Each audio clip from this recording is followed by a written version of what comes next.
Bien, bonjour à tous, on vous souhaite la bienvenue. On est content que vous soyez aussi nombreux pour ce troisième rendez-vous des conférences de l'IPR avec nos collègues de philosophie. C'est fait effectivement la troisième fois qu'on organise une conférence commune autour de la philosophie et des sciences et de la physique en particulier. Et ce sont des rencontres qu'on a décidé de rendre annuelles avec nos collègues de philo. Donc une fois par an, on aura cette rencontre particulière, probablement à cette période. Et donc c'est un plaisir de recevoir aujourd'hui Alexandre Gay, que va vous présenter donc Philippe Drapeau-Vera-Contine, qui est enseignant-chercheur à l'UFR de philosophie et directeur adjoint pour le site de Rennes du Centre Atlantique de philosophie. Voilà. Et je lui laisse la parole pour introduire notre invité, que je remercie d'avoir accepté notre invitation. Je voudrais d'abord remercier très chaleureusement l'Institut physique de Rennes et tout particulièrement Sébastien Le Picard d'avoir sollicité l'UFR de philosophie de Rennes pour proposer un conférencier dans le cycle de ces conférences du Midi du Diapason. Comme le rappelait Sébastien, c'est maintenant la troisième fois que les philosophes et physiciens du campus co-organisent une journée sur la philosophie de la physique. L'année dernière, il y avait eu Anouk Barberousse, pour ceux qui étaient là. Et en 2013, on avait invité Soisy Clebillon. Donc aujourd'hui, nous avons le plaisir d'accueillir Alexandre Gay, qui est professeur de philosophie des sciences à l'Université catholique de Louvain. Alexandre Gay est bien connu pour ses travaux en métaphysique des sciences et notamment de la physique. Il a beaucoup écrit sur les jauges de symétrie, sur la causalité, l'émergence en physique, l'identité en physique ou l'individualité en biologie. Et aujourd'hui, il va nous parler de causalité. Alors peut-être pour nous, du moins pour nous dire d'en réformer le concept. À toi de nous le dire.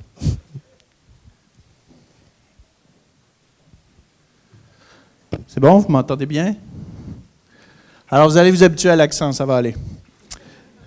Alors, j'ai proposé quelques sujets, comme je fais d'habitude quand on me demande de venir quelque... Ah oui, je me promène aussi beaucoup. Et comme d'habitude, le sujet que les autres ont choisi, c'est le sujet sur lequel j'avais le moins travaillé.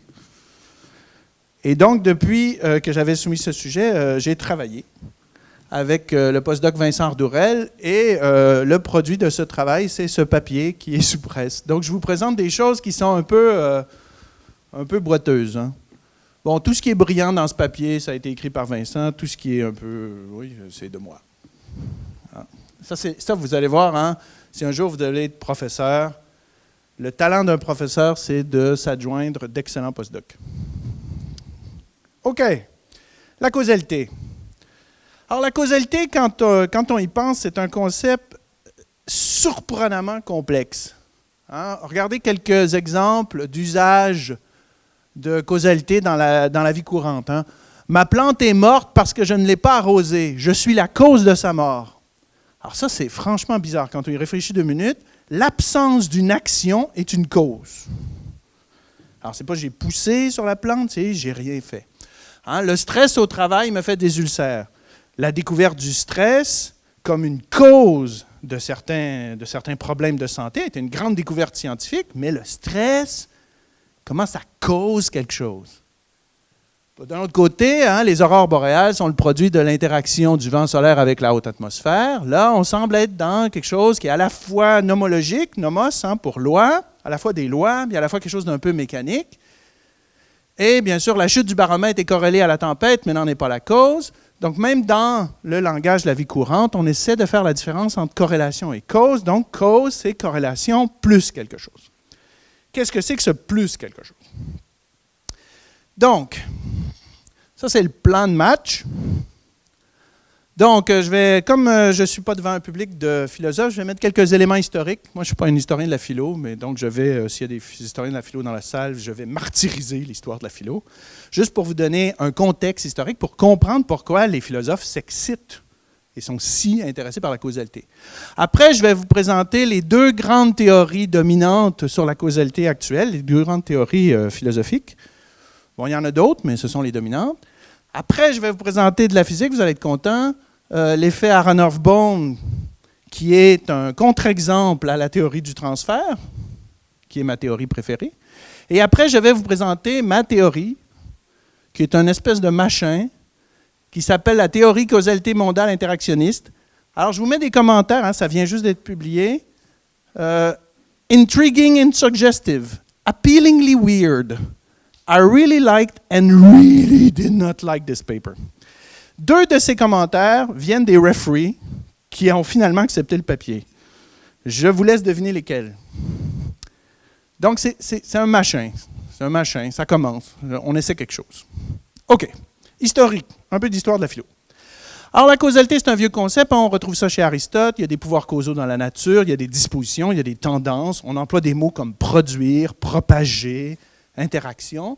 Et arrive un bonhomme qui s'appelle David Hume. Il dit, là, ça, c'est du grand n'importe quoi. Tout ça, c'est du grand n'importe quoi. La causalité, ça n'existe pas dans le monde. La causalité, ça existe chez nous. C'est dans notre esprit. Hein, c'est une projection de notre esprit sur le monde. Vous voyez des billes qui se frappent, vous voyez des régularités, vous ne voyez pas de cause, vous voyez des régularités qui créent chez vous des attentes, et à la fin, vous vous dites, « Ah ah! Je m'attends, si la bille arrive, la bille rouge va faire X, Y, Z. » C'est ça qu'on appelle la causalité, selon Hume. Donc, pour Hume, la causalité, c'est essentiellement une autre façon de parler des régularités. Ce n'est pas quelque chose qui serait corrélation plus. Le plus, ce serait dans notre tête. Kant, à la même époque, pousse le bouchon encore plus loin. Hein, la causalité, c'est plus que dans notre tête, c'est une structure essentielle pour organiser le monde. Alors, pensez-y. Je ne sais pas s'il y en a qui sont expérimentateurs. Est-ce des expérimentateurs dans la salle? Alors, pensez-y 2 minutes. Est-ce que vous êtes capable de faire une expérience de physique sans concept causaux, un concept causal? Genre, j'ai fait quelque chose sur la machine ou sur le dispositif, il est arrivé quelque chose d'autre après, mais je ne suis pas responsable de ce qui est arrivé. Il semble que même pour construire une expérience, on a absolument besoin de quelque chose comme produire, responsabilité, cause. Ben, Kant, il vous dit, c'est beau, mais c'est pas dans le monde, c'est dans le monde perçu, dans le monde construit. Et bien sûr, Kant est... Bon là, s'il y a des cantines dans la salle, ils vont grimper dans les rideaux parce que je viens de simplifier Kant 900 pages plus loin dans la critique de la raison pure. Et Kant et Hume, ils réagissent à Newton. Pourquoi ils réagissent à Newton? Parce que Newton produit... bon, ça a pris un peu de temps avant que Newton devienne le standard. Et puis, bien sûr, les lois de la nature, selon Newton, sont symétriques temporellement. La causalité est souvent vue comme asymétrique. Et les lois de la nature sont souvent des covariations. Donc, dans le newtonisme, ce n'est pas évident de voir qu'est-ce qui est la cause ou l'effet. Hein? Dans un effet gravitationnel, qui est la cause, qui est l'effet? Pas simple. Bon, pourtant, Newton emploie le langage causal, mais les philosophes comme Hume et Kant disent on devrait peut-être faire attention. Alors, grand saut, arrive l'argument massu. Alors, Russell, il aimait bien les arguments massus et les belles formules. La causalité est une relique d'une époque révolue qui ne survit comme la monarchie que parce qu'on suppose, à tort, qu'elle ne fait pas de dégâts. Sachant que Russell est lui-même un lord, un noble. OK. Dit la causalité, c'était peut-être utile quand on avait le déterminisme. On n'en a plus besoin. On a le concept de loi. Mais ce qui est bien avec Russell, en passant, hein, 4 ans après qu'il a publié ça, il publie une théorie de la causalité. C'est ça. Si un jour vous lisez Russell, vous allez voir, tous les 2 ans, il change d'idée. C'est quand même intéressant, quelqu'un qui change d'idée tous les 2 ans, mais c'est dur à suivre. Donc, OK. Mais il fournit 3 arguments. 3 arguments forts et auxquels tous les philosophes répondent depuis. Tous les gens qui veulent défendre qu'une théorie de la causalité, ça tient la route, ils doivent répondre à ces 3 arguments. Je vais vous les présenter très brièvement. Premier argument, la causalité, c'est anthropocentrique. Là, je m'aperçois que je vais pas mal vite, mais j'essaie d'avoir un maximum de périodes de questions. Alors, la causalité, c'est anthropocentrique. Qu'est-ce que ça veut dire, anthropocentrique? Ça veut dire que dans l'idée de causalité, vous avez toujours l'idée implicite, nous dit Russell, d'un actif et d'un passif. Hein? C'est moi, je suis la cause, je pousse le bureau. Dans cette interaction, je me vois comme l'actif, le bureau comme passif, donc la causalité va dans ce sens-là. Mais nous dit Russell, ça vient de nous. Il n'y a rien dans l'interaction moléculaire entre ma main et le bureau qui a une direction, qui a un passif ou un actif. Donc, c'est suspect. La causalité, ça a l'air d'un concept projeté par nous sur le monde. Donc, ça ne sent pas bon pour la science. Deuxième argument, le rapport micro-macro. Si on veut que la causalité, ça a l'air très utile dans le macro, hein, les avalanches détruisent les maisons. C'est l'avalanche qui est la cause de la destruction de la maison. Mais si vous êtes réductionniste, comme beaucoup de physiciens, vous allez vous dire que cette causalité macro doit être ancrée dans une causalité micro. Et là, réfléchissez, c'est quoi l'événement avalanche micro? Dans une avalanche, bon, il y a un machin, ça descend, ça écrase la maison, c'est assez clair qui fait quoi. Si on essaie de voir l'explication micro de ça, bon, ben là, on a une multitude d'interactions moléculaires, multitude d'interactions gravitationnelles, multitude d'interactions chimiques qui, progressivement, dans une longue chaîne causale très compliquée, détruit la multitude d'interactions maison. Le problème, ce n'est pas qu'on ne peut pas avoir une séquence d'événements individuels, hein, comme les causes ayant causé la Première Guerre mondiale, par exemple. Le problème, c'est est-ce qu'on peut avoir une science de ça? Est-ce qu'on peut avoir une catégorie micro qui va correspondre à avalanche, où en fait, la notion avalanche va être construite dans une multitude de possibilités microscopiques qui n'ont rien à voir les unes avec les autres. Donc, Russell nous dit là, si la causalité, ça a l'air bien macro, ce n'est pas de la science parce qu'il n'y a pas de correspondance micro. Et la dernière, c'est la même chose qui avait frappé des gens comme Kant ou comme Newton. Ben, les lois de la physique qu'on connaît à l'époque, où Russell publie, c'est des lois mathématiques qui sont des covariations. Ils sont exprimés comme des covariations. Les lois fondamentales, bien sûr, à cette époque-là, la thermodynamique n'était pas considérée comme une loi fondamentale. Les lois fondamentales sont des covariations. Dans des covariations, on ne sait pas qui est l'acteur. On ne sait pas qui est la cause. On ne sait pas qui est l'effet. Alors, le genre d'argument à la Russell, ça a fait que des philosophes du début du 20e siècle, qui ont été très importants pour les scientifiques. Hein. Moi, j'ai été formé physicien, mathématicien. Le premier chapitre de tous les livres de manuels que j'avais, c'était ce qu'est la science. Et après, tu avais la théorie dynamique des machins. Et le premier chapitre, c'est du Carnap ou du Popper camouflé, tout le temps. Tout le temps, tout le temps, tout le temps. Eh bien, ces deux-là, Carnap et Popper, vont dire, ben voilà, la causalité, bon, si ça existe, c'est en gros pouvoir déduire l'effet de la cause.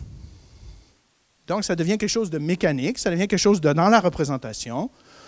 Vous avez l'effet, vous avez la cause, vous avez une condition initiale, vous avez des lois, brrr, voilà, l'effet, vous dites ça c'est l'effet. Donc, c'est une façon de reconstruire la notion de cause en très humienne, c'est-à-dire en excluant à peu près tout ce qui pourrait avoir d'au-delà de la corrélation cachée dans la cause. Hein, pourquoi il y a eu... C'est quoi la cause de l'éclipse? Position des planètes, machin, loi de la gravitation, brrr, éclipse. Bon, bien sûr, ça marche dans l'autre sens aussi. Ah bon, OK. Pas grave. Alors, pourquoi les philosophes ont essayé de refaire des théories de la cause, les philosophes et des scientifiques, hein, récemment? À cause, entre autres, des idées de ce type. Bon, ce type qui est souvent sur Internet, hein, il y a un concours sur Internet que les gens aiment bien, c'est photos de philosophes, photos de clochards. Essayez de le trouver. David Lewis, il gagnait toujours, clochard. Il y a aussi un fameux philosophe australien, néo-zélandais, Sterelny, que si vous le voyez, vous ne pouvez pas croire, c'est un prof d'université. Là c'est David Lewis propre. Hein? Là, il s'est peigné avant. Et David Lewis a toutes des théories bizarres surtout, mais le point n'est pas là. Je ne vais pas présenter la théorie de Lewis, ça prendra du temps, mais l'idée que Lewis a poussée en revenant vers Hume, c'est que il dit, oui, certes, cause, régularité, c'est connecté, mais il y a quelque chose de plus dans le langage causal. Quand on a du langage causal, En général, on va au-delà de la régularité, on va vers la contrefactualité. Alors, ce n'est pas juste de dire si la cause se produit, l'événement en cause se produit, l'événement effet se produit. Ça, c'est régulier. Hein? C'est dire c'est régulier. C'est dire si la cause se produisait, l'événement effet se produirait. Et si la cause ne s'était pas produite, l'événement ne se serait pas produit. Alors là, ça a l'air un peu de philosophie du langage, là, mais il y a une énorme différence entre un contrefactuel et un conditionnel.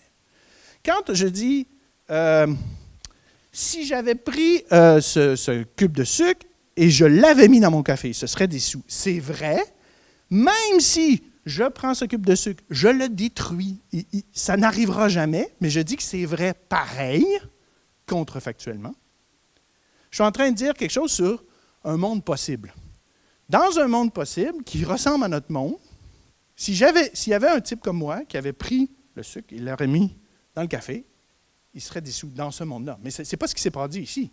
Mais c'est vrai, parce que ça se produirait.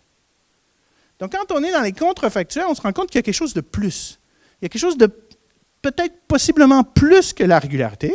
Donc, la stratégie, c'est soit vous ramenez les contrefactuels à des régularités, ou vous essayez de qualifier ce plus. Bon, Lewis a une théorie assez compliquée, mais son idée est assez de base. Bon, j'ai fait une traduction plutôt boiteuse de ce passage. Nous pensons à une cause comme quelque chose qui fait une différence, et cette différence doit être une différence par rapport à ce qui se serait produit en son absence. Aurait-elle été absente, ses effets, au moins quelques-uns, et souvent tous, auraient été absents. Donc, ce que Lewis nous dit, c'est qu'on ne peut pas sortir le langage causal, hein, parce que ça fait partie du concept, pour le ramener à des simples conditionnels. Le langage causal, c'est toujours contrefactuel. Bon, après, vous pouvez essayer de réinterpréter les contrefactuels, mais ça laisse entendre que les réponses à la Carnap ou à la Popper viennent tuer le concept. Ils simplifient trop le concept. Alors, je file. Les deux grandes familles de théorie de la causalité. Je vais parler beaucoup de celles que je n'aime pas, parce que j'essaie d'être juste. Mais je l'aime pas. Je la trouve bien, mais c'est pas mon truc, quoi. Alors, il y a une grande famille, c'est la causalité-manipulation. Ici, vous avez un de ses plus grands défenseurs, hein, Judea Pearl, le chercheur en intelligence artificielle. Et en gros, ben voilà, voici ce qu'on dit. La causalité, c'est quoi? Une relation causale, c'est si la manipulation de la cause entraîne la manipulation de l'effet. Donc ça, est-ce que c'est causalement relié à ça? Ben, si je joue avec ça, là, il se passe quelque chose là.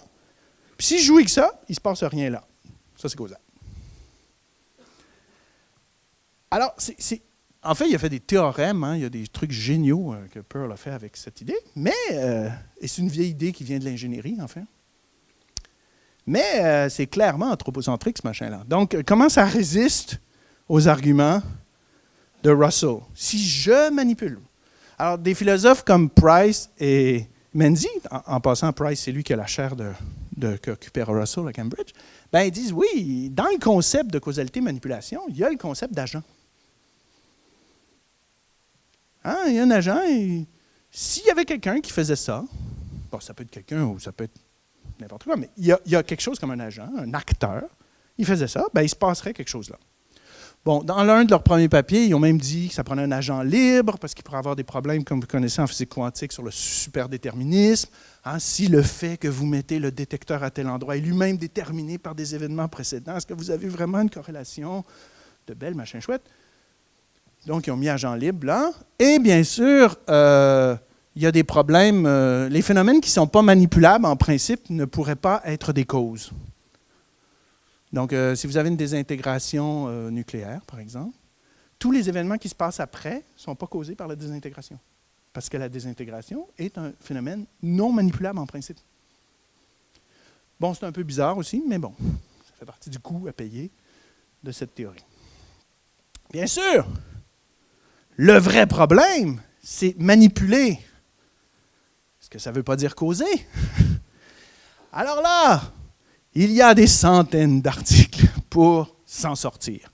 Est-ce que manipuler c'est quelque chose de primitif? Est-ce que, en fait, ici, vous voyez, il y a une belle expression aussi chez Menzies, ils vont dire « bringing about ». Hein, ils vont dire le « bringing about », c'est plus fondamental que causer. Donc, est-ce que quand vous êtes petit, alors vous vous promenez, et là, paf, oh, il y a un mur, pouf, je pousse un truc, la tour tombe. All right, la tour tombe.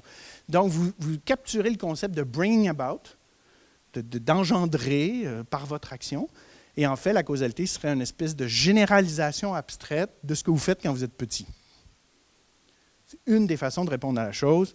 Bien sûr, d'autres vont dire non, c'est un concept primitif, etc. Mais, bon, ce n'est pas ma théorie, ce n'est pas la théorie que j'aime bien. Il y a une très vaste littérature qui essaie de s'en sortir. Si vous acceptez ce truc-là, bien là, vous pouvez le formaliser. Bon, là, typiquement, je constate, maintenant qu'il est gigantesque, que ce transparent est une erreur pédagogique. Car il y a trop de trucs dessus. Je m'en excuse. Et donc, imaginez, après, ça a été formalisé entre autres par Woodward, qui était un des rares philosophes à Caltech. Alors, il se sentait très seul. Mais bon. Imaginez, vous avez un modèle d'équation, ce n'est pas des équations déterministes, non déterministes. Vous avez la notion d'environnement qui est contrôlée par des variables. Vous avez vos variables dépendantes. Vous avez des liens dits causaux entre eux. Vous avez donc des variables parents et des variables enfants. Donc, les parents sont les causes des enfants. Et là, vous définissez c'est quoi une manipulation. Ben voilà, une manipulation, c'est aller changer de façon chirurgicale une variable, lui donner une certaine valeur, en la coupant la dépendance avec ses parents et en ne touchant à rien d'autre. Et si vous avez cette notion-là, qui est supposément non causale, vous pouvez faire toutes sortes de choses. Par exemple, vous avez un système de... Là, je donne un exemple. Vous avez un système de variables qui sont causalement dépendants d'une autre variable. Et puis, vous avez... vous voyez en mesurant tout simplement les probabilités d'apparition de certaines valeurs que X est corrélé à Y. Comment vous savez que X n'est pas la cause de Y?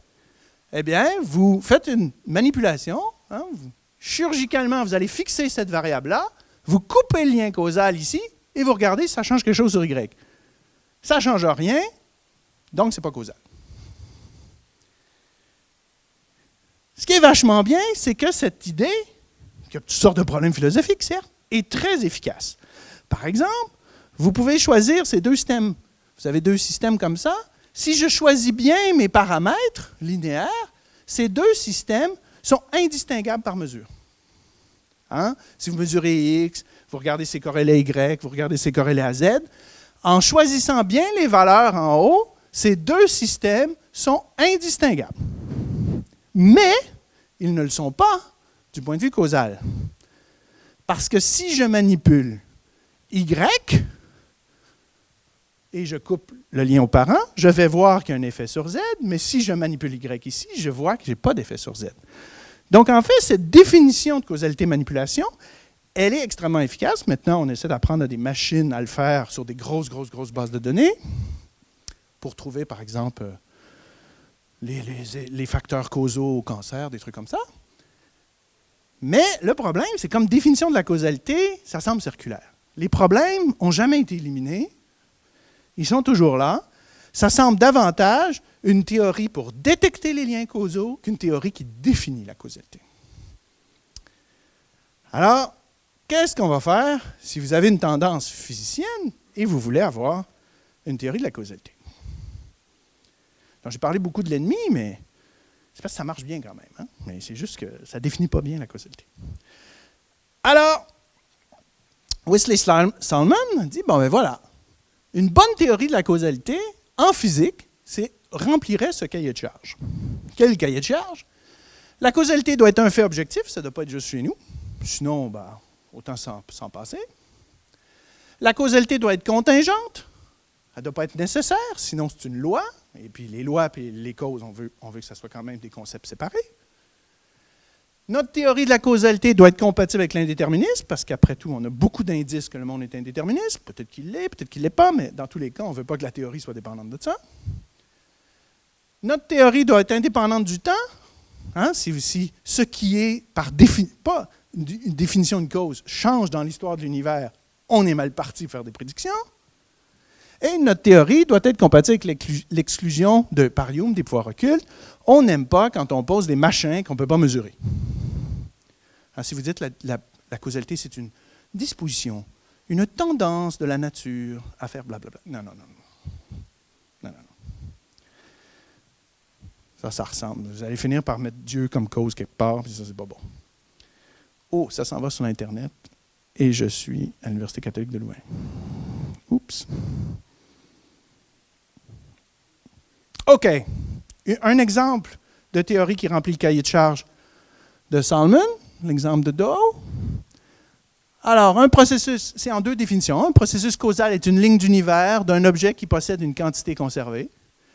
Et vous avez une deuxième définition. Quand vous avez deux lignes d'univers, une interaction causale, c'est des lignes d'univers qui se croisent et il y a un échange de quantités conservées. Donc, vous voyez que toutes ces théories-là partent de l'idée qu'il y a deux concepts fondamentaux à la causalité physique: propagation, interaction. C'est toujours ça. Quelque chose qui se propage, c'est causal. Quelque chose qui interagit, c'est causal. Bon, bien sûr, vous allez me dire, ouais, mais ta plante, au début, tu fais rien, tu ne peux pas en être la cause. Ben oui, c'est la vie. Okay? Cette théorie-là ne réussira pas à capturer la notion de causalité dans la vie courante, mais elle va capturer, selon Dawes, la causalité physique. Bon, il y a une variante de Kistler, philosophe de Paris 1. Deux événements C et E sont causalement reliés si et seulement s'il y a au moins une quantité conservée P soumise à une loi de conservation exemplifiée par C et E, dont une quantité déterminée est transférée entre C et E. Vous voyez que là, la notion de ligne d'univers est complètement éliminée. C'est parce que Kistler veut capturer l'idée de causalité en physique quantique. Mais ça reste que c'est des transferts de quelque chose. C'est ça la causalité dans cette approche. Propagation, interaction. Alors, bien sûr, les quantités conservées, c'est problématique. C'est bien défini pour les systèmes fermés. Pour les systèmes non fermés, ça devient un peu plus compliqué. La théorie ne dit pas s'il y a des quantités conservées privilégiées pour la causalité. Donc, vous pourriez avoir beaucoup de choses qui sont conservées. Kistler, ça ne lui dérange pas. Hein? Il me dit, ouais, ben, si tout est causalement relié, c'est pas grave. Il y a l'idée aussi de pseudo-processus. Hein? C'est un exemple qui a été invité. Vous voyez, les philosophes, c'est des gens tordus. Si une ombre de taille fixe qui se déplace sur une plaque chargée, à chaque instant, l'ombre possède une quantité de charge conservée. Une ombre, hein? La plaque est chargée uniformément. Donc, en fait, la charge de l'ombre est conservée. Donc, l'ombre serait un phénomène causal. Bon, là, il faut essayer d'expliquer davantage qu'est-ce que ça veut dire transférer causalité. Et bien sûr, l'exemple qui a toujours été remis, c'est que certaines corrélations quantiques EPR, par exemple, ne semblent pas explicables par un appel à une cause commune et elles ne respectent pas les deux définitions de transfert. Bon, là, le problème avec les corrélations d'interaction quantique, les mesures, c'est que pour vraiment savoir ce qui se passe, il faut qu'on ait une théorie de la mesure en quantique assez solide. Donc, c'est assez facile pour les gens qui défendent ça de dire, bah, de toute façon, ce n'est pas causal. Et bien sûr, hein, la rétrocausalité marche dans ce cas-là. Donc, si la causalité va à l'envers dans le temps, en fait, ils peuvent avoir la théorie. Bon, dans tous les cas, je ne parlerai pas de PR parce que c'est pas un.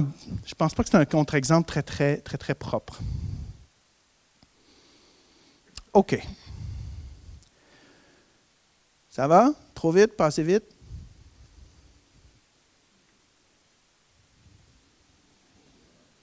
Ça va? OK. Alors, le contre-exemple propre de la théorie de transfert, c'est l'effet Aharonov-Bohm. En tout cas, moi, je pense que c'est l'effet Aharonov-Bohm. Alors là, j'ai mis le schéma, comment on enseigne l'effet Aharonov-Bohm. Ce n'est pas la bonne façon de mesurer l'effet Aharonov-Bohm, mais c'est un bon schéma explicatif. Si vous voulez vraiment mettre en évidence l'effet Aharonov-Bohm, ce n'est pas la bonne construction, mais c'est celle qui était, entre autres, dans le papier original d'Aharonov et Bohm. Donc, tout le monde est familier avec l'expérience des deux fentes ici? Oui, hein? Tout le monde est familier avec Aharonov-Bohm anyway, donc ça va aller. Oui, non, peut-être. Un petit rappel. Bon, l'expérience des deux fentes. Vous avez une source de particules chargées, vous les envoyez une à une, vous mettez un écran, vous choisissez bien deux trous, vous mesurez sur je sais pas, quelque chose de l'autre côté, un écran quelconque, et vous comptez les points, poum, poum, poum, poum, poum. Et quand vous en avez beaucoup, vous remarquez que vous avez un beau motif de diffraction avec une belle qui est enveloppé dans une enveloppe qui ressemble à une gaussienne, mais qui, à l'intérieur, a un motif de diffraction. Ça, c'est, l'expérience classique en physique quantique, celle qui était dans le manuel de Feynman des années 60, et c'est comme ça qu'il présente la physique quantique. Donc, si vous mettez un solénoïde, un champ magnétique entre les deux fentes, qui est complètement confiné. Donc là, on imagine qu'on est dans un monde parfait où on peut complètement le confiner. Le flux vient vers nous, par exemple. Il est perpendiculaire.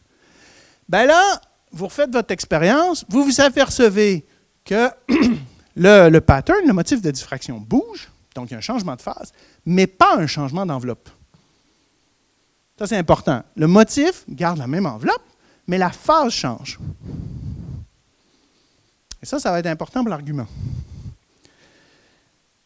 Donc, l'explication théorique standard de ce truc-là, là, je l'ai fait avec la fonctionnelle de Feynman parce que c'est plus facile. Ça, on peut le faire en un transparent. Donc, il y a d'autres explications non standards de l'effet Aharonov-Bohm. Il y a toujours des nouvelles explications régulièrement. C'est quelque chose qui rend beaucoup de gens très mal à l'aise, surtout en France. Presque tous les physiciens, Boyer, etc., qui n'aiment pas l'effet Aharonov-Bohm, ils sont tous dans ce pays. Je ne sais pas pourquoi, mais les autres explications sont intéressantes. Malheureusement, il n'y en a aucune qui est vraiment déterminante encore empiriquement. Peut-être que l'explication que je vous donne là, standard, va disparaître dans quelques années, mais nous, les philosophes, on ne fait pas d'expérience, donc je prends ce qui est la doxa, ce qui est textbook pour le moment. Donc, comment on calcule l'effet Aharonov-Bohm? Je ne sais pas, vous avez une transition, votre amplitude de probabilité d'être à un certain endroit de l'écran. Selon Feynman, vous faites une fonctionnelle de toutes les histoires possibles jusqu'à cet écran. Donc là, on va faire des trajectoires classiques, donc toutes les trajectoires possibles entre la source et ce point de l'écran. Vous pondérez cette somme de trajectoires par un facteur de phase. Ce facteur de phase dépend de l'action qui dépend de la trajectoire. L'action classique, l'action classique au sens de la physique de Lagrange. On va revenir là-dessus un peu tantôt. Donc, on présume que vous avez calculé votre pattern, vous avez eu votre motif, et là, vous dites, je mets mon champ magnétique, qu'est-ce qui se passe? Qu'est-ce que ça fait de changer le champ magnétique sur cette somme de phases? Ça fait que chaque trajectoire, chaque chemin va être multiplié par un facteur de phase qui dépend de l'intégrale sur le chemin du codévecteur de jauge. Bon, là, j'ai mis h bar et c égale à 1 parce que je ne sais jamais lequel est en haut, en bas. Donc, je mets à 1. OK. Bon, après tout, étant donné qu'il n'y a pas de champ magnétique à l'extérieur, ce facteur de phase-là, si vous le calculez, il ne fait pas grand-chose. Mais, ce qui est intéressant, c'est que si vous comparez ce facteur de phase entre chemins, et ça, vous le savez, je vais juste répéter les choses que vous savez, ça vous fait une intégrale sur un chemin fermé, et par théorème de Stokes, ça va dépendre du flux magnétique. Donc, le flux magnétique, même s'il n'est pas présent à l'extérieur, a un effet visible. Bon, c'est un cas particulier de toute la théorie des phases de Berry, machin chouette.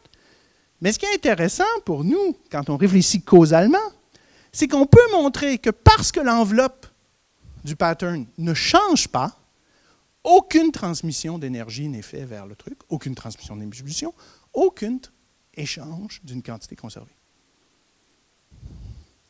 Donc, ce truc-là, d'après la théorie de Dard, ce n'est pas causal. Ce n'est pas causal. Et pourtant, c'est un effet reproductible. La théorie de manipulation dit, voilà, vous changez le flux magnétique, vous avez automatiquement un changement sur l'écran, vous changez l'écran, ça ne change rien sur le flux magnétique. Donc, ça a l'air causal. Mais selon la théorie par transmission, ce n'est pas causal.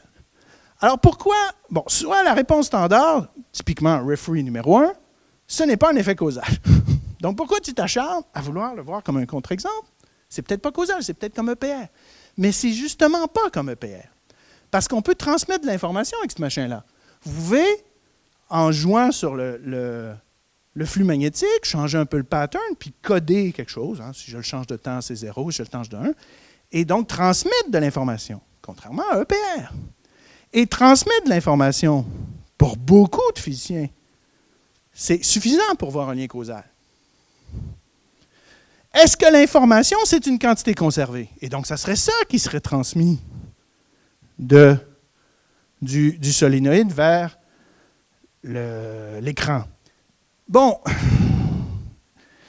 quand Ardourel, par exemple, a présenté, mon postdoc, a présenté ça à Grenoble la semaine dernière, tout le monde a dit, bien sûr, l'information, c'est une quantité conservée, parce que l'information, c'est physique. Mais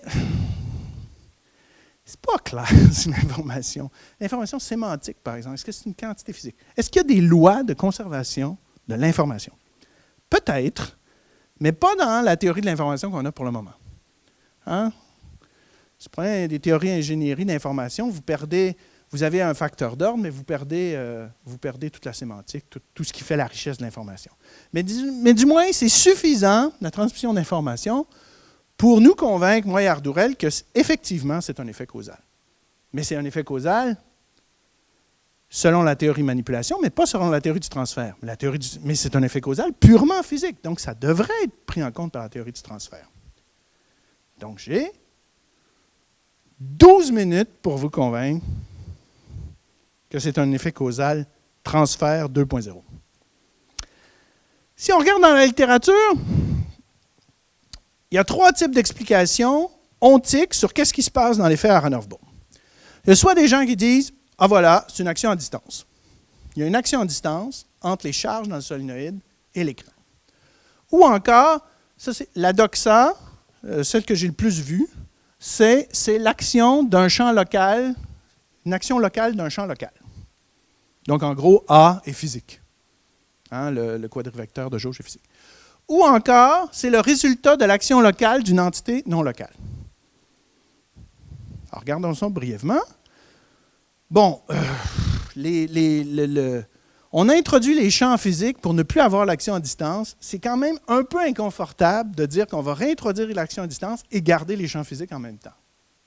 Ce n'est pas impossible, puisque c'est une action à distance qui a l'air de se transmettre à moins que C. Et comme elle ne transmet pas d'énergie, ce n'est pas un problème. Mais c'est pas. Si on pouvait trouver autre chose, ça serait mieux. C'est l'action d'un champ local, l'action locale d'un champ local. Bon, là, je ne vais pas faire des transparents là-dessus, mais on a beaucoup, beaucoup de raisons de croire que cette solution ne fonctionne pas. C'est-à-dire que si on regarde la géométrie du système, et on regarde, par exemple, on reconstruit les Aharonov comme un fibré principal. Puis on essaie d'isoler ce qui fait partie des conventions de ce qui fait partie des champs, des vraies choses, et ce qui fait partie de comment on représente le phénomène. Il n'y a pas de moyen de définir comme il faut un champ local à l'extérieur qui serait responsable causalement de ce qui se passe. Donc, ça ne sent pas bon non plus. Bon, Healy, dans un livre qui s'appelle « Gauging What's Real », le philosophe Healy, a défendu qu'en fait, ce n'est pas compliqué, c'est l'action d'une entité non locale, mais l'action locale d'une entité non locale. Donc lui, il prend les boucles, et il dit les boucles, l'intégration sur les boucles, les boucles de Wilson, que je vous ai montré tantôt, là. Ces machins-là, qui sont aussi appelés phases de Dirac, ce machin-là, ça représente une propriété non locale qui existe dans le monde. Ce n'est pas juste une façon de se le représenter, ça correspond à quelque chose qui existe dans le monde. Et ça, il a montré que ça agit localement, ça respecte la relativité, etc. Bon, c'est une solution intéressante et qui tient la route. Malheureusement, si vous y croyez, ça veut dire que même l'interaction électromagnétique classique est non locale. Parce que les vraies propriétés électromagnétiques sont toujours non locales. Mais c'est une action locale d'entité non locale. C'est une solution intéressante, mais qui coûte un peu cher. Mais elle est intéressante. Elle est sur la bonne voie. Alors, j'y vais avec mon truc bizarre. Voici comment on va reconstruire une théorie de la causalité qui va marcher. En classique et en physique quantique. Première étape, on va remplacer la théorie transfert par une théorie qui prend interactionniste. Et ça va être une extension conservative, c'est-à-dire tous les cas de théorie transfert, de causalité transfert, vont être intégrés dans la nouvelle théorie, mais on va en avoir plus. Et puis après, on va prendre cette théorie et on va faire une extension modale, mais qui ne ressemblera pas à la Lewis. Oh boy, OK. Je sais pas, j'étais enthousiaste dans le train en me disant que j'allais parler des physiciens. Je vais faire un paquet de définitions. Ça engendre systématiquement le sommeil. Mais bon, OK. Pour faire les deux théories classiques et quantiques, on va se mettre dans... On peut faire autre chose, mais on a choisi de se mettre dans le formalisme lagrangien parce que c'est plus facile de passer du quantique au classique dans le formalisme lagrangien que dans le formalisme hamiltonien qui amène d'autres problèmes. Alors, on a un espace de toutes les histoires possibles du système, on va appeler ça phi. On a une fonctionnelle d'action que vous connaissez bien, qui prend une histoire et qui nous amène dans les réels. Entre un état in et un état out, un état initial et un état final, le système réalisera, si elle existe, l'histoire qui est un extrémum de cette fonction. On définit ce qu'on appelle une fonction d'Hamilton, qui est une fonction entre le out et le in, un état out-in, qui donne la valeur de l'action si elle existe, pour le cas physique, s'il n'y a pas de possibilité physique d'aller entre les deux, elle n'est pas là. Et puis, si vous assumez certaines conditions de localité dans l'espace, dans le temps, etc., on peut présumer que S est l'intégrale de la fonction de Lagrange plus des termes dépendants des frontières. Ça, mécanique, analytique, standard, je présume que vous savez tout ça. Alors là arrive le philosophe, et il se dit, OK, c'est quoi cet espace d'histoire? Et là, j'ai besoin de ça pour l'argument plus loin. L'espace des histoires, on va appeler chaque histoire possible, qui est dans l'espace des histoires, on va appeler ça une possibilité cinématique. Hein, c'est un mouvement, une trajectoire dans l'espace de ce système, un genre d'histoire qui peut vivre. Les éléments qui sont effectivement possibles, selon les lois dans l'univers ici, on va les appeler les possibilités dynamiques. C'est donc un sous-ensemble de l'espace des possibilités cinématiques. Dans les possibilités cinématiques qui ne sont pas des possibilités dynamiques, on peut avoir des histoires qui seraient possibles si les lois de la nature étaient différentes. Bon, ce n'est pas super clair s'il n'y a pas d'autres choses dans les possibilités cinématiques. Par exemple, des histoires qui ne pourraient pas exister même si les lois de la nature étaient différentes. Cet espace-là de possibilités cinématiques est un sous-espace des possibilités métaphysiques parce qu'on peut imaginer on pourrait imaginer des histoires qui ne pourraient même pas exister dans aucun univers, ne pourraient pas exister dans aucun univers où il y a des lois de la nature. Donc, ce seraient des possibilités non homologiques. Dans un monde où il n'y a pas de loi de la nature. Donc, on a trois espaces, possibilités métaphysiques, possibilités cinématiques, possibilités dynamiques. OK. On va se simplifier la vie. Je vais prendre que les Lagrangiens que je vais prendre, c'est des Lagrangiens dits naturels. Pour les mathématiciens, c'est naturel, c'est-à-dire des Lagrangiens qui se construisent, je vais prendre les plus simples, termes cinétiques plus termes d'interaction. Bon, ce n'est pas tous les Lagrangiens qui sont comme ça, je vais revenir là-dessus plus tard. Et là, on va généraliser la définition de la transfert. Ça, c'est la définition Ardurel-Gay. Définition 1', un processus causal est une série continue ou presque continue d'événements spatio-temporels gouvernés par les termes cinétiques, ça c'est classique, du Lagrangien et conservant certaines quantités clés comme l'énergie. Définition 2, une interaction causale est une façon dont les processus causaux interagissent. Cette interaction est gouvernée par les termes d'interaction du Lagrangien. Donc, cette définition-là va reproduire tous les cas déjà identifiés et va permettre aussi de certains cas classiques qu'on ne considérait pas comme causal, de l'être. Alors, vous voyez que c'est toujours la même idée. Il y a une définition qui permet de définir ce qui est la propagation, puis une définition qui permet de dire ce qui se propage, comment ils interagissent. Donc, il y a toujours, par défaut, quand il n'y a pas d'interaction, on appelle ça propagation, et ces systèmes-là sont modifiés par interaction. C'est classique, ça marche bien, c'est quantique, c'est moins évident. Donc, je donne un exemple qui n'était pas un cas causal dans la théorie de transfert, mais qui est dans ça. Imaginez n masses gravitationnelles interagissant par force gravitationnelle. Vous avez le Lagrangien là. La définition 1 vous dit, vous regardez les termes cinétiques, ça définit les processus causaux. Ce que vous avez, c'est donc les trajectoires en ligne droite. C'est ça les processus causaux dans ce système-là.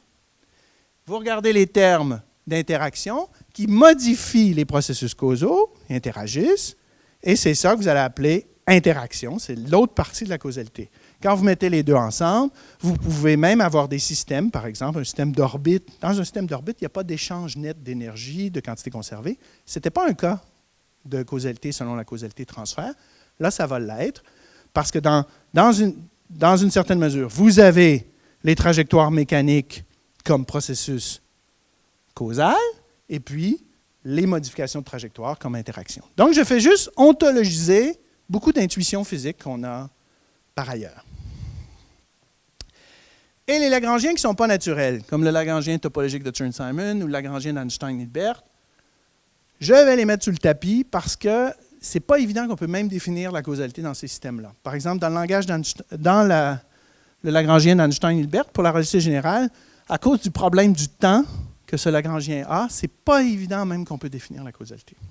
Quant aux Lagrangiens topologiques, c'est-à-dire des Lagrangiens qui ne dépendent pas de la métrique spatio-temporelle, comme celui de Chern-Simons, qui est utilisé en physique du solide, ce n'est pas évident que c'est des Lagrangiens qui décrivent des dynamiques aussi. Donc, recherche future. OK. Il me reste 2 minutes pour passer au système quantique. Donc, comment on généralise cette définition de la causalité vers les systèmes quantiques? On passe des fonctions d'Hamilton et on prend leur équivalent, c'est-à-dire les amplitudes de transition dans l'espace d'Hilbert. Donc, on passe d'une mécanique d'un Lagrangien qui choisit, où l'action, dans l'espace des possibles, on choisit une évolution, à une construction, c'est pas pour rien que j'avais mis Feynman avant, où toutes les histoires possibles contribuent à l'effet. Alors, comment on fait ça? Qu'est-ce que ça veut dire causalement d'accepter ce machin-là? Une analogie, imaginez que vous avez un système classique, 2 systèmes classiques, hein, une machine 1, si vous mettez un 0, elle sort un 0. Une autre machine, si vous mettez un 0, elle sort un 1. Puis vous avez une machine addition standard. Vous avez ce système, vous avez 2 processus causaux, machin, un autre processus causal, machin. Ils interagissent, ça donne un autre processus causal. OK? Physique classique, très, très simple. Imaginez maintenant que vous avez une machine qui peut soit à 0 donner 0, soit à 0 donner 1, donc, mais elle ne peut pas le faire en même temps parce que ça serait incompatible. Bien, cette machine-là, c'est une machine quantique. Vous allez sommer les 2 processus classiques. Les 2 processus classiques vont engendrer, hein, c'est la leçon de la fonctionnelle de Feynman, un phénomène qui existe dans notre monde à nous, excusez-moi, un phénomène qui existe dans notre monde à nous, et donc, ces histoires possibles, il n'y en a pas juste une qui est réalisée, ces histoires possibles contribuent à ce qui arrive. Donc, en fait, ce que je suis en train de faire là, c'est interpréter de façon réaliste le formalisme de Feynman. Donc, 2 processus classiques qui pourraient se produire et qui sont incompatibles. Ce qui se passe dans notre monde à nous peut être compris comme une intégration des processus causaux classiques. Et pourquoi c'est mystérieux? Parce qu'il est fort possible que, je ne sais pas moi, dans notre monde à nous, je ne sais pas, le 0, 1, pour toutes sortes de raisons classiques, ne pourrait pas se produire classiquement. Mais comme il est une possibilité cinématique, hein, c'est possible s'il y avait des lois de la nature différentes, il doit être pris en compte dans le calcul quantique. Donc, en fait, la non-localité quantique causale, ici, dans l'effet Aharonov-Bohm, est simplement due, non pas d'une façon, chez mon collègue Healy, non pas due à l'action de propriétés non locales, mais bien due à la combinaison de processus locaux, mais dont certains sont modaux, c'est-à-dire qui sont définis comme ce qui se serait passé, et pas ce qui se passe. Alors, quel est le plus cher payé? Est-ce que c'est plus cher d'acheter des propriétés non locales ou c'est plus cher d'acheter des propriétés modales? Là, nous les philosophes, hein, c'est une question de goût, parce qu'empiriquement, pour le moment, il n'y a pas de différence. Pas de différence empirique. Donc là, c'est une question philosophique. Est-ce que vous préférez acheter que l'interaction électromagnétique est non locale, même classiquement, ou en fait acheter un truc encore plus fou, qui est que les histoires possibles contribuent à ce qui se passe dans notre monde à nous. Donc c'est ça. Je suis arrivé à 47 minutes, je m'en excuse. L'effet Aharonov-Bohm est un fabuleux contre-exemple à la théorie du transfert, mais vraiment un contre-exemple massu. Je ne sais pas pourquoi ils ne l'ont pas vu avant. Mais on peut quand même sauver la théorie du transfert si on achète un truc de fou qui est que les histoires possibles contribuent, les histoires causales possibles contribuent à la causalité quantique. Sinon, ben vous pouvez vous rabattre sur la causalité manipulation, qui est tout à fait cachère. Très bien. Sauf que vous n'aurez pas une notion épaisse de causalité, une notion de causalité dans le monde. Vous avez plus une notion de, bon, il n'y a pas de causalité dans le monde, c'est juste une façon pour nous, quand on manipule les choses, de le voir. Ce qui est aussi très bien. Merci.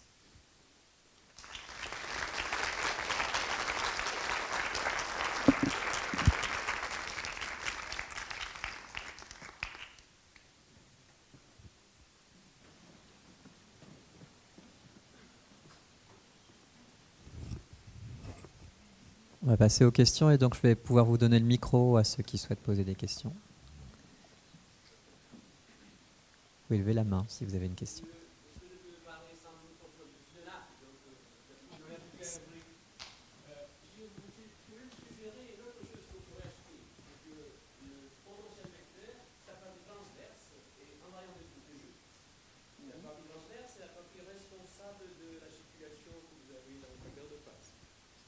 Si on lui donnait une... D'accord, excuse-moi. Donc, si on admettait que le potentiel vecteur, la partie transverse du potentiel vecteur est réel, il est invariant de jauge, donc il y a des physiciens qui accepteraient ça. Et dans ce cas-là, ça pourrait résoudre le problème. On devrait voir quelque chose empiriquement différent, par exemple. Donc, c'est une possibilité, mais on devrait avoir un effet physique mesurable. Peut-être qu'il est trop petit pour le moment d'être mesuré, mais si cette partie-là du potentiel de jauge, cette partie que vous dites, bon, ça se discute, hein, parce que si on va dans le non-abélien et puis on veut avoir la même explication pour l'abélien, ça met quand même le côté abélien électromagnétique vraiment différent des autres potentiels de jauge. Mais ça, bon, ça se discute. Mais on devrait être capable de le voir. S'il y a une mesure, il devrait avoir une mesure possible de ça. Et donc, moi, je suis bien. Hein, si quelqu'un mesure quelque chose et dit, voilà, il y a un nouvel effet, moi, je suis partant. Hein. Ça, c'est pas mon boulot à moi, c'est votre boulot à vous. Hein? Ah oui, OK. Bon, non, vous êtes le philosophe de... Oui.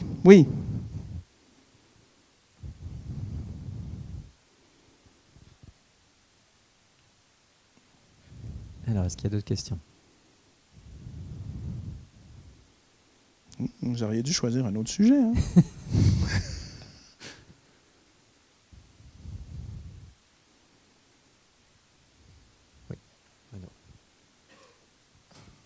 Alors, il n'y a pas de questions stupides.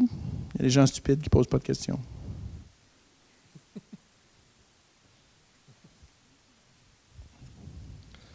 Je vous remercie de votre exposé. J'espère que ce que vous venez de dire, ce n'est pas pour moi.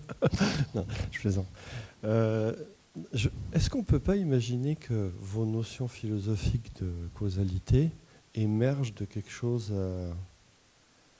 un peu caché, quoi ? Que c'est juste quelque chose qui est macroscopique à notre échelle, qu'elle n'existe pas à d'autres échelles. Un peu comme dernièrement la masse ou des choses comme ça. Parce qu'à chaque fois, l'interaction, bien sûr qu'il va y avoir une causalité quand il y a une interaction, parce qu'on prend une référence. Par exemple, des choses plus simples que la physique quantique, où si on prend un seau qui a été percé et que l'eau s'est vidée, on connaît la loi de l'eau qui se vide à travers un trou, mais on ne sait pas quand on a fait le trou, contrairement aux effets radioactifs. Ouais, quand on a un instant de début, une référence, j'ai l'impression que ça paraît plus facile de définir une chaîne causale, mais quand c'est assez dur à expliquer, je ne suis pas philosophe, mais quand on n'a pas de référence, on est noyé. Mais laissez-moi essayer de réinterpréter votre truc. Donc, soit vous avez deux choses que vous avez dit, en tout cas deux choses, j'ai compris. Soit, si on a un point de départ, on est capable de suivre la suite d'événements. Bon, ça marche pour, par exemple, des événements uniques. Par exemple, c'est la différence entre causalité, la chaîne causale qui a mené à la Deuxième Guerre mondiale. Okay? Par exemple, c'est une chaîne unique qui ne se reproduira jamais, et vous mettez la chaîne d'événements, vous dites, OK, guerre mondiale. Mais quand en physique, c'est pas ça qu'on cherche. On essaie quand même d'avoir l'idée comme même cause, mêmes effets, quelque chose de plus robuste. Et donc, on ne sera pas satisfait par juste une séquence unique. D'un autre côté, il est possible que les physiciens et les philosophes se fourvoient totalement et il n'y a qu'une suite unique d'événements et que c'est nous qui essayons de voir des régularités où il n'y en a pas. Ça, c'est possible. Première chose que vous avez dit. Deuxième chose, vous avez dit, est-ce que la chose pourrait émerger? Après tout, je ne sais pas moi, gravitation quantique à boucle ou truc comme ça, le temps et l'espace émergent. En tout cas, on ne sait pas comment ils émergent, mais on aime le dire. Est-ce que la causalité serait un phénomène thermodynamique, c'est-à-dire un phénomène d'échelle plus grand, qui émergerait d'une physique non causale? Oui, pourquoi pas? Ça serait intéressant. Par contre, le problème, c'est comment faire ce passage. Il va quand même falloir que vous donniez une explication solide de qu'est-ce que ça veut dire émerger pour pouvoir remplacer la causalité. Et moi, je veux bien. Hein? Moi, j'adore l'émergence. Je trouve que c'est vachement bien, l'émergence. Moi aussi. Et en fait, mais juste pour finir mon explication, pour dépasser la métaphore, c'est pas évident. Je vous donne un exemple concret. En gravitation à boucle, par exemple, Rovelli va nous dire, ben voilà, il y a des champs, et puis de corrélation entre champs, ou en tout cas d'interaction, de superposition de champs, c'est un peu difficile parce qu'il ne faut pas l'imaginer dans un espace, émerge l'espace-temps. Mais vous savez, nous les philosophes, j'en ai déjà parlé à Rovelli, les philosophes, nous, quand on voit cette explication-là, on dit, ah oui, vous essayez de corréler deux machins sans l'espace, sans un espace même abstrait pour les corréler. Ça, là, on connaît ça, ce problème-là, nous, les philosophes. Ça, c'est comment les gens corrélaient les âmes avec les corps. L'âme est non spatio-temporelle, les corps sont spatio-temporels. Comment telle âme est connectée avec tel corps? C'est vachement dur de corréler des trucs qui ne sont pas spatio-temporels. Non, mais je parle des âmes, j'y crois pas trop, là, mais c'est le même type de problème structurellement. Donc, vous allez avoir ce problème-là. C'est un bon problème. Moi, je pense que c'est un bon problème. Si vous réussissez à corréler des champs indépendants d'une autre structure spatio-temporelle et dire, voilà, tel point correspond à tel point, et ça engendre la grille qui engendre l'espace-temps, vous avez déjà gagné une bonne partie du chemin. Et c'est une possibilité. Je suis d'accord avec vous. Si quelqu'un le fait, ça va très bien. En tout cas, vous avez parlé de thermodynamique, de choses comme ça. Ce qui est intéressant dans les livres de physique, et là je vais prendre un exemple encore plus simple. Un pendule qui s'arrête prouve, quand on écrit la dynamique de ce pendule, qu'on est, pour nous, physiciens, tout simple. Hein. Et les frottements prouvent qu'on est dans un monde causal. Quand on enlève les frottements, quand on intègre notre réponse, on appelle ça percussionnel, on a des pôles qui se situent dans le passé ou dans le futur quand on enlève les frottements. Et c'est mis dans les livres. Et dès qu'on rajoute les frottements, nos deux pôles, notre présent, ne dépend que du passé. Et voilà, ça, vous avez l'argument 2 de Russell. Hein? Si les avalanches, ça a du sens de dire que les avalanches causent les maisons, mais ce n'est pas évident de dire qu'en bas, parce qu'on a besoin de concepts comme le frottement, qui sont des concepts peut-être pas macro, mais au moins méso. Ouais, macro, ouais. Ben là, comment on justifie notre langage causal sur ce qui est en dessous? Bon, Russell disait, on arrête ça, là, ça ne marchera pas.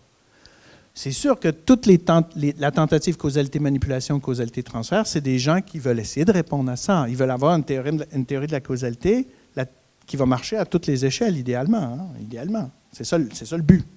Mais bien sûr, si vous êtes convaincu par l'argument de Russell, il faut arrêter de parler de causalité.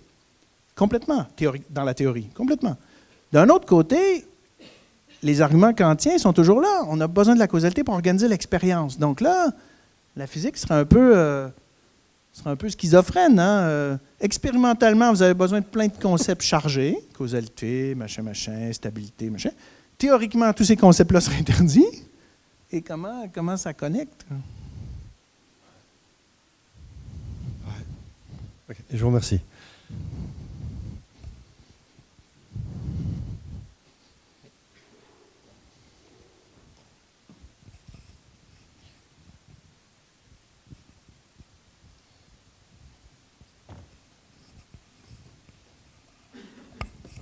Merci. Je suis un peu dépassé par la fin de votre exposé. Je ne suis pas physicien. Je m'intéresse à la philosophie des sciences, matérialiste, émergentiste, mais vraiment en amateur. Alors, sur l'émergence, je crois qu'il y a deux concepts clés pour moi pour voir le monde réel. Ce qu'on appelle l'ontologie pour les philosophes. Il y a la notion de système, des systèmes emboîtés. Les propriétés ne sont peut-être pas les mêmes aux différents systèmes. Vous avez évoqué ça au début. Bon, moi, ça ne me gêne pas. Et ça se résout par l'émergence. Mais l'émergence, par exemple, si on prend la définition de Mario Bunge, McGill, vous connaissez peut-être ce prof retraité. Bon, je lis ses bouquins de vulgarisation. L'émergence, c'est l'interaction à un certain niveau. Donc là-dedans, je m'y retrouve très bien. Pour moi, c'est ma grille générale de lecture. Alors, juste un point. Il y a une chose qui me dérange dans la fin de votre exposé.